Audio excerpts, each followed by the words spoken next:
noches, edición número 610 de Entre Ustedes y Nosotros. Buenas noches. Buenas noches, Jorge, y te felicito por un nuevo logro. Bueno, felicito también a del vos. Club de la Ribera. ¿Cómo de la Ribera? De la Ribera. De River Plate. River, No bueno, confundamos. River Plate. Nació en la Ribera también. Y a vos te felicito por el triunfo. No me felicites nada todavía, bueno, porque por la mitad de todavía no logramos nada. Nuestro invitado hoy es el padre Javier Rojas, que no comparte nuestra simpatía futbolística. Él es de la otra Ribera. Él es de la otra Ribera. Gracias, Javier, por acompañarnos. Gracias, Jorge. Y por Gracias, estar con Armando, nosotros. por la invitación. Es de Boca, ¿qué vamos a hacer? No es perfecto. Antes de comenzar a charlar de temas muy interesantes con el padre Javier Rojas, un sacerdote jesuita, vamos a analizar brevemente algunos últimos acontecimientos que suscitaron estos días.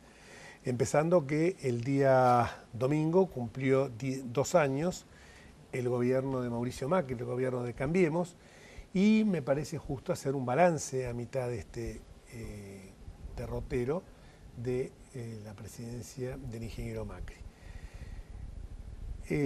Por supuesto, siempre los balances van a queda un saldo a lo mejor que puede ser favorable desde la perspectiva de cada uno. Uno no intenta imponer realidades, imponer verdades, pero lo que es cierto es que el gobierno de Cambiemos llegó luego de un largo ciclo de deterioro en la Argentina, pese a las extraordinarias condiciones tan favorables que se habían producido a partir del 2002, con un contexto internacional que realmente era de bonanza, con unos precios de los commodities que eran francamente muy favorables a nuestro país y que realmente hicieron de que esta década ganada fuera para nosotros, como lo hemos dicho desde un comienzo, o sea, no como esta suerte de personas que de repente están de un lado y después del otro. Nosotros hace muchos años, desde que asumió el gobierno de Néstor Kirchner primero, veníamos alertando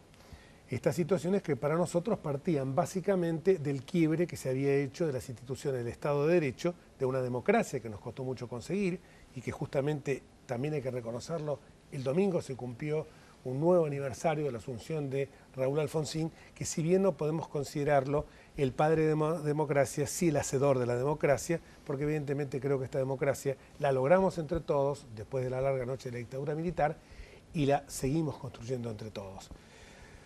El objetivo fundamental que tuvo Mauricio Macri es tratar de ser un país normal.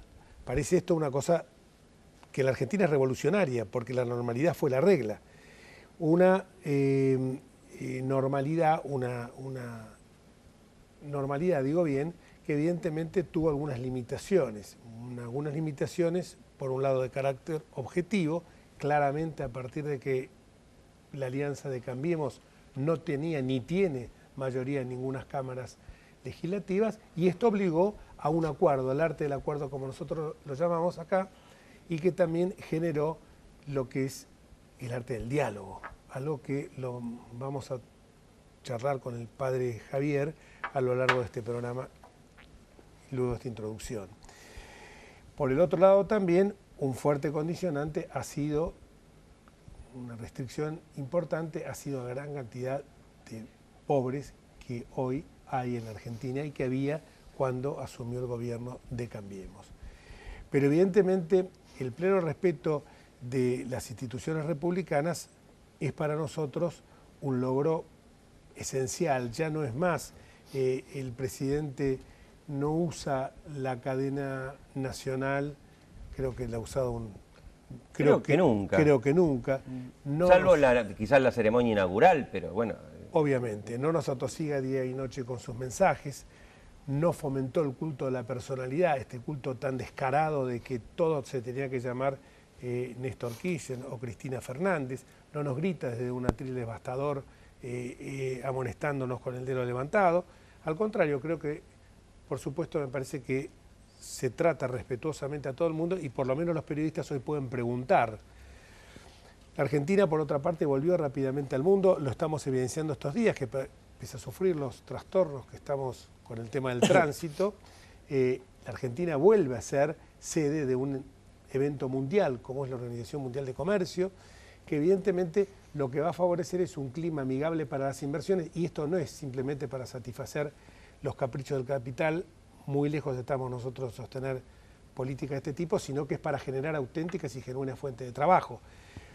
En el plano económico me parece que esto es un rumbo importante, quizás no se están dando todavía las condiciones como para que se pueda producir lo que tanto anhelamos, que es lograr eliminar la pobreza, lograr índices de empleo genuino, empleo decente, no mano de obra esclava. Esto está costando alguna dificultad, quizás porque a lo mejor no tenemos un adecuado régimen que pueda crear un clima favorable para las inversiones. Y por otro lado, este hecho de habernos abierto al mundo permitió también que tuviéramos comportamientos por parte del resto del orbe humanitarios muy generosos, como fue el hecho que países como Noruega, Italia, Estados Unidos, Rusia, Gran Bretaña y Chile, que realmente han tenido diferencias con nosotros, colaboraran en la búsqueda de nuestros hermanos, nuestros 44 hermanos argentinos que siguen todavía en el fondo del mar. Yo diría que en la mitad de su mandato presidencial, el gobierno de Mauricio Macri se enfrenta, digamos, atacado discursivamente desde dos vertientes opuestas. Por un lado, el kirchnerismo y sectores de izquierda que hablan de un ajuste salvaje, neoliberal, que ha generado, según ellos, desocupación, hambre y pobreza, como si el 9 de diciembre de 2015 hubiéramos estado en un país nórdico, en la Argentina. Desde el otro costado, los sectores liberales ortodoxos, porque sí, quizá podemos llamar neoliberales, lo acusan al revés, de no hacer ningún tipo de ajuste, de no avanzar en ninguna política de drástico recorte del gasto público, etc. Lo cierto es que el gobierno avanza en una serie de reformas, pero tiene un límite que me parece que estos liberales o liberalotes, como lo llamó Fernando Iglesias en un artículo en La Nación, no toman en cuenta. Son los límites impuestos, por un lado, por la situación política, porque, como vos lo dijiste, Cambiemos se halla en minoría en ambas cámaras, aún después de las elecciones exitosas de medio término del mes pasado. Y hay límites también, que vos mencionaste, sociales, como lo son el 30% de pobres, que impiden digamos, dejar de hacer llegar la ayuda social. Al contrario, el gobierno... Se ha incrementado la ayuda social, la ayuda directa social, porque después tenemos que pensar también que después de un pseudo progresismo que era absolutamente retórico, las obras de infraestructura que sirven justamente para que esos sectores postergados puedan acceder a los beneficios que tienen otros sectores sociales, como por ejemplo las cloacas, algo tan elemental que muchos de nuestros compatriotas carecen de cloacas y que durante estos 2 años se ha ido mejorando sustancialmente, como por ejemplo que el Metrobús, que era una cosa, digamos, hasta excéntrica, hoy esté en algunos lugares de la provincia de Buenos Aires. Este reformismo permanente, como lo llamamos nosotros, se hace en un clima de absoluta transparencia y un clima que permite que jueces y fiscales puedan actuar de forma absolutamente independiente, como actuaron en los últimos días, más allá que traten de disfrazar esto de una persecución política, porque realmente me parece que cuando actúan no se puede tener en cuenta que cuando actúan las instituciones de Estado de Derecho o los jueces, según me convenga o no, voy a decir que actúan bien o que actúan enmascarados en una persecución política. Más allá que se pueda discutir el tema, algunos temas como el tema de la calificación de traición a la patria, pero están siempre funcionando las instituciones, funcionando la justicia, está siempre la posibilidad que esas medidas se puedan revocar por los tribunales de alzada, tanto la calificación de traición a la patria como la prisión preventiva. Sí, y han descubierto ahora la expresión Estado de Derecho, que usan hasta en la sopa, el kirchnerismo, que parece para ellos asociada al sentido de impunidad. Porque si bien es cierto que hay muchos exfuncionarios kirchneristas procesados y detenidos, esto no es por una persecución política, esto es porque es evidente que se han enriquecido indebidamente en muchos casos o han cometido hechos ilícitos manifiestos. Lo hemos dicho hasta el cansancio, el Estado de Derecho decían que era la seguridad jurídica, un horrible concepto, que el Estado de Derecho era algo realmente abominable, que no se compadecía con estas cuestiones. Me parece que son calificaciones absolutamente caprichosas que uno hace de acuerdo a la coyuntura y me parece que esto es pernicioso. Y a partir de esto, me parece que es muy importante que, como los argentinos venimos debatiéndonos de grieta en grieta constantemente, antinomias tanto coyunturales como antinomias estructurales, y que muchas veces son mezquinas y que nos ocupan de temas que parecen un entretenimiento para la sociedad y nos dejan de lado cuestiones más que uno, como le hemos dicho más de una vez, uno las tiene que alentar como políticas de largo plazo. Cuando el gobierno asumió, el gobierno de Cambiemos se fijó 3 objetivos, que era terminar con el narcotráfico, terminar con la pobreza y sobre todo también suturar esta grieta que separa a los argentinos. Yo creo que a partir del momento que nosotros nos demos cuenta que el otro, como acabamos de decir recién, Osvaldo, que les pueden o no gustar una prisión preventiva o no una calificación de traición a la patria, pero están las instituciones de Estado de Derecho, que son las que van a definir. Y a partir de ese momento nos tenemos que someter a lo que diga la justicia. Pero por sobre la justicia tiene que también existir el amor entre todos nosotros. Y cuando digo el amor entre todos nosotros, no es simplemente algo declamatorio que se puede interpretar como algo lírico, sino que realmente esta grieta, por eso el padre Javier, que realmente a partir de un conocimiento que he tenido con él, me ha deslumbrado con la visión que tiene para decir, los argentinos tenemos que dejar de lado estas antinomias. Él habla incluso de los 8 pensamientos estresantes. ¿Cómo podemos, mi querido padre, abandonar esta grieta y poder unificarnos los argentinos como nación? Qué buena pregunta, Jorge.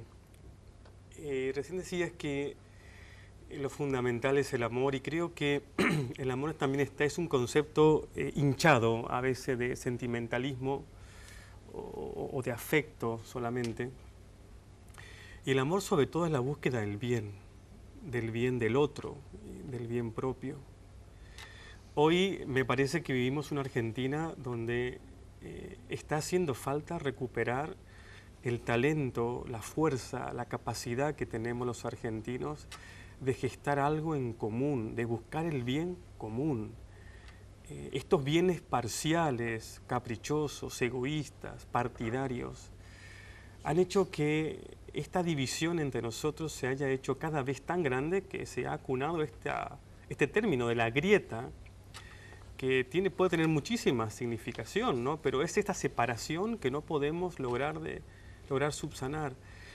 Cuando decía de los 8 pensamientos, hoy vivimos una realidad que conocemos muchos como estresante, una experiencia agotadora, nos sentimos agobiados, las preocupaciones, lees los diarios, las noticias, salís a la calle, el tránsito, donde todo nos agobia, todo nos desespera y uno siente que va perdiendo como la seguridad interior. Y lo que necesitamos recuperar, me parece, Jorge y Osvaldo, es esta capacidad de mirar hacia adentro y asentar nuestro ser en algo mucho más allá del provecho solamente personal, algo que sea más comunitario, algo que nos permita construir un país distinto. Pero el cambio social que queremos no comienza si primero no se gestiona interiormente el capital interior. Cuando me decías de este programa y de lo que trabajan, imparten aquí o se conversa aquí, dije yo, qué bueno, porque en el fondo un proceso humano, espiritual o psicológico, tiene que ver con reconocer primero el capital humano del que estamos hechos, como el país, cuál es el capital humano que tenemos. Luego poder gestionar ese capital a fin de favorecer que la riqueza que tenemos sea cada vez mayor. Y hoy creo que nos encontramos en una situación en que estamos llegando al límite, o reconocemos que tenemos que hacerlo todos juntos, o este país se parte. Estamos llegando a un límite en que la necesidad de encontrar políticas comunes y de pensar en un amor como el bien mayor del propio bien personal, es lo único que nos va a sacar de esta situación.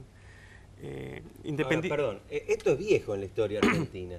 En 1910, con motivo del centenario, Joaquín B. González publicó una serie de artículos que luego se publicaron con el título El juicio del siglo, el que señalaba y analizaba el siglo de vida de la Argentina hasta ese momento, que la ley del odio había sido la rectora de la vida política argentina, ya en 1910, ya hace más de 100 años. Sí. Por lo cual, sospecho que es muy difícil de extirpar algo que no es de los últimos 12 años, sino que está bastante arraigado. Es una dinámica interior la que tenemos los argentinos. Esto que decís, si desde esa fecha hasta este tiempo seguimos repitiendo los mismos errores, está faltando como una profundización. Cada argentino deberá decir, a ver, ¿dónde está mi capacidad de construir el bien común más allá del bien personal? Es como que cada uno tira del país para el lado que le toca y le conviene, realizando justamente esta grieta tan grande que se produce. A mí, yo cuando miro la Argentina siempre me digo, somos un país con talento desparramado, talento desperdigado.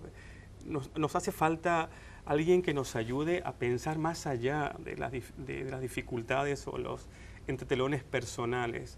¿Será el presidente Mauricio Macri? No sé, espero que sí, creo que ya hemos pasado por muchas situaciones. Necesitamos sentirnos los argentinos con la capacidad de gestionar nuestro potencial humano, alguien que nos ayude a superar esta división. Yo sé que es difícil, no tengo la receta, pero a mí me ayuda a pensar que cada uno tiene que pensar en que lo que hace tiene que contribuir al bien común. Ese es el amor, la búsqueda del bien. El bien de mi nación, el bien del vecino, el bien del edificio, el bien más allá de mí. Me parece que los argentinos pecamos de egoísta. Esta división de justos y réprobos que ha generado como una suerte de antinomias extraídas, parece, de un manual del prejuicio, porque se basa en eso, me da la sensación. O sea, yo si pienso diferente a vos, ya me pongo, como decimos nosotros siempre... Sí. A la defensiva, ¿no? No, y más que eso, viene una descalificación ad hominem. Sí. Si yo, por ejemplo, soy un tipo agnóstico, ateo, que no creo en la religión católica o en otra religión, parecería ser que, no es el caso de muchos amigos ateos o agnósticos que no piensan como yo, que no piensan lo que yo voy a decir ahora. Parece que estoy frente a un cura y digo, no, este es un cura. Ya ahí tengo como un prejuicio. Sí. O lo miro a Osvaldo y le digo, no, Osvaldo es abogado. Entonces ya tengo un prejuicio hacia él, por más que yo sea abogado. Sí. Entonces me da la sensación que esta descalificación, como decía ad hominem, de la gente, es lo que hace uno que enseguida, no, este es facho, no le des, el otro es zurdo. Entonces parecería que eso es lo que, eso es una de las claves, que no sé reconocer en el otro las riquezas que puede tener, pese a que sea facho o zurdo, por llevártelo a un terreno más vulgar. Mira, qué bueno que lo decís, Jorge, porque yo las experiencias que tengo generalmente cuando voy por la calle, a no ser en televisión, a visita a algún obispo, alguna cosa más formal, voy vestido de sacerdote, pero generalmente voy de civil, y voy de civil exactamente por esto, Jorge y Osvaldo. Para mí es tan importante conocer el mundo interior del otro, lo que piensa, lo que siente, lo que le preocupa, que a veces el solo hecho de ir vestido de cura hace que la gente seleccione los temas que va a hablar delante de cada uno, o seleccione meticulosamente. Siempre cuento la experiencia, yo en un tiempo hice kickboxing y me iba al gimnasio haciendo kickboxing, fui 3 años a hacer kickboxing. Me divertía como loco, ligaba y pegaba, y podía sacar toda la furia que así no podía hacerlo. Y después de 3 años, cuando llevé mi tarjeta de ordenación a mis instructores, le dije que me iba a ordenar, y me dijo, ¿ordenar de qué? Y le dije, mira, yo estoy estudiando para sacerdote y ahora llega mi tiempo de ordenación.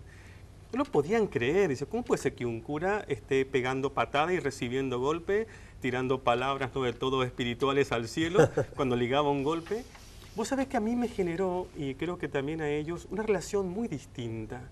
Es encontrarnos con la persona, claro. Más allá de tus ideas, más allá de tus pensamientos o tus posturas, es encontrarme con la persona. Yo creo que nos está faltando eso a los argentinos, encontrarnos argentino con argentino, ese sentimiento de nación, de un país que queremos que sea bueno para todos, y dejar un poco de lado nuestras ideas tan cerradas para poder abrirnos al diálogo, si no es imposible.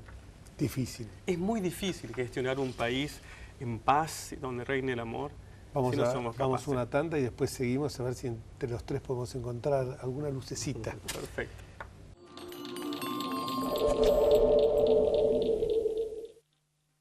Escribanos en tu ciudad.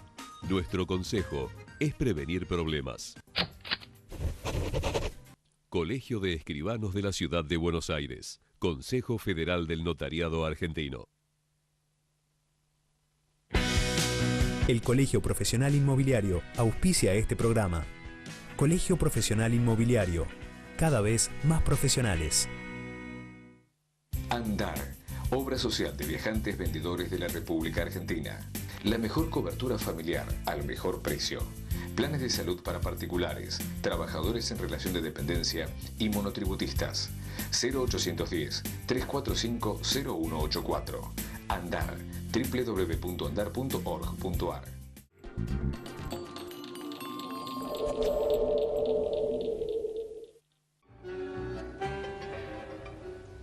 Seguimos y en la pausa me vino una reflexión. ¿Qué es esto, Javier? Muchas veces la violencia verbal, cuando va teniendo una escalada, llega a la violencia física. Y recordamos que, y Osvaldo decía muy bien, hace poco, y es triste, lamentable, un hincha que estaba en la tribuna equivocada fue arrojado y lo mataron en Córdoba. Y él me decía, pero lo más natural es que yo pudiera ir a la cancha con él y y no podemos muchas veces, porque si yo voy a la cancha como vos, estamos en la tribuna independiente, en la tribuna, ahora no podemos ir porque de visitante no, pero es como que yo le he visto en una oportunidad a un hincha de Boca que si no es por mis hijos, lo matan. El tipo gritó un gol en medio de la platea. Sí, lo considera una provocación. Lo considera una provocación. El otro es el enemigo y como tal lo tengo que destruir. Sí. Vos sabés que yo siempre hago la diferencia entre la cólera y la ira y la violencia. Son dos cosas distintas, ¿no? A ver. La cólera o la ira, en términos religiosos, es una emoción, una pasión, según como de donde se lo mire, puesta por Dios en la naturaleza humana, porque es el impulso vital. Sin ira, sin cólera, es imposible vivir, porque siempre hay que hacer fuerza hacia adelante, el impulso a vivir requiere de fuerza. Se empieza la Ilíada, canta o musa la cólera de Aquiles. Exacto, es como la fuerza vital. Otra cosa muy distinta es la violencia. Pero una cosa interesante, Jorge y Osvaldo, es cuando se activa la ira o la cólera que puede terminar en violencia. En dos momentos. Cuando nos sentimos invadidos, como los animales, sentimos que este es nuestro territorio y alguien nos invade, nos sale la ira que se puede transformar en violencia, o cuando nos sentimos inseguros. Yo creo que hoy la sensación, la experiencia de inseguridad hace que la gente esté muy colérica y violenta. Cualquiera es un potencial agresor, cualquiera es un potencial ladrón, cualquiera es un potencial asesino. Y antes de someterme a la posibilidad de que me haga daño, hago daño yo enseguida. Es increíble cómo algo que fue creado, por decirlo así, como impulso vital, se haya transformado en una violencia que mata y arruina la vida de las personas. Los argentinos tenemos una base para poder suturar esta grieta. ¿Vos crees que es así? Yo no sé si será porque soy argentino, creo que sí. Hay una cosa que me sorprende mucho, Jorge. El argentino, ¿por qué en Argentina algunos que han triunfado en países afuera, tenemos la imagen de Francisco, para hacerlo bien cercano, son reconocidos como personas con impulso, con creatividad, con talento, en muchos aspectos, en la medicina, en la política, en el fútbol, ahora el Papa Francisco? ¿Qué es lo que nos pasa a los argentinos? Que matamos nuestros talentos. Digo, ¿hay poca capacidad para reconocer lo bueno que somos? Nos cuesta mucho reconocer que realmente si nos unimos entre todos podemos lograr el país que queremos. ¿Dónde está? Yo creo que es una falta, ¿no?, de cooperación y que se basa en la falta de confianza entre nosotros. Exacto. Ahora, ¿cuál es la raíz de eso? ¿Y cómo se supera? No lo sé. Y yo creo que hoy es tan difícil cuando sentimos que cualquier... No somos piadosos aparte, porque por ejemplo a Francisco hay sectores, de un lado o del otro se lo denosta. Sí. Yo he estado, cualquiera que hemos estado en el Vaticano, vemos la explosión de júbilo, sí, nacionales de Europa del Este, de Europa Occidental, de África, de Asia, de Oceanía, del resto de América, y acá se lo denosta, porque se pasó 1 milímetro de pensar distinto a mí, ya basta. Exacto. Y yo creo que también se hace una lectura de Francisco tan político que queda fuera Francisco de esa visión tan pequeña. Yo siempre digo que si a Francisco se lo quiere entender, primero hay que leer el Evangelio. El que no leyó el Evangelio no entiende a Francisco. Y si hace de Francisco una lectura política, evidentemente que no estará para nada como un personaje simpático para un sector de Argentina. Yo creo que tenemos que librar a Francisco de esa mirada o análisis meramente político, porque es injusto con él y porque también es injusto con el mensaje, que es maravilloso y que también nos haría bien seguirlo, nada más que le ponemos esa resistencia porque, bueno, ya sabemos, ¿no? Que o sonrió o no sonrió, claro, o envió o no envió. Ese es todo el análisis que podemos hacer a nivel político. Pueblerino, mirándonos el ombligo. Tan superficial me parece realmente muy pequeño, ¿no? Esto de él es borgiano y hoy siempre... ¿Y Francisco también? Francisco también es borgiano. También, sí. Pero dicen que Borges escribió sobre la guerra de Malvinas imaginando a un soldado inglés y un soldado argentino. Juan López y John Ward. Y se vieron la cara una sola vez. Y cada uno en ese momento fue Caín y Abel. Los dos fueron, cada uno de los dos fue Caín y cada uno de los dos fue Abel. En esta Navidad, ¿qué mensaje le podrías dar a la gente para que alguna vez podamos superar estos enfrentamientos y nos levantemos como nación definitivamente por la riqueza que tenemos individualmente y por la riqueza que Dios nos dotó de nuestros recursos naturales? Sí. Yo creo, Jorge, que la vida en gran parte es una decisión. Vivir es una decisión, no es algo que nos viene dado, hay que construirla. Y creo que la vida se construye cuando yo elijo qué valores quiero vivir. Los valores no se me pegan. Yo los puedo ver, los puedo percibir, pero sobre todo tengo que encarnarlos, tengo que elegirlos. Yo creo que hoy necesitamos mirar al argentino como un par, es un hermano. Estamos en este mismo país, estamos en la misma barca. Necesitamos salir un poquito del ombligo y mirar que nosotros tenemos todo el potencial para poder salir de la situación. Necesitamos que la conversión sea interna y la conversión pasa por reconocer al otro como un ciudadano. Somos hermanos, somos compañeros, estamos en la misma. Tenemos que salir de esa mirada tan restringida, ¿no? Muchísimas gracias. Muchas gracias. Ha sido un gracias. placer y te vamos a invitar un gusto. Cotidianamente y que tengas más tiempo, porque la verdad que te sacamos tiempo. Gracias, Javier. Gracias, muchas gracias, Jorge. Felices fiestas. Igualmente. Gracias, Juan. Y nosotros nos vemos hasta el próximo martes, si Dios quiere. Chao.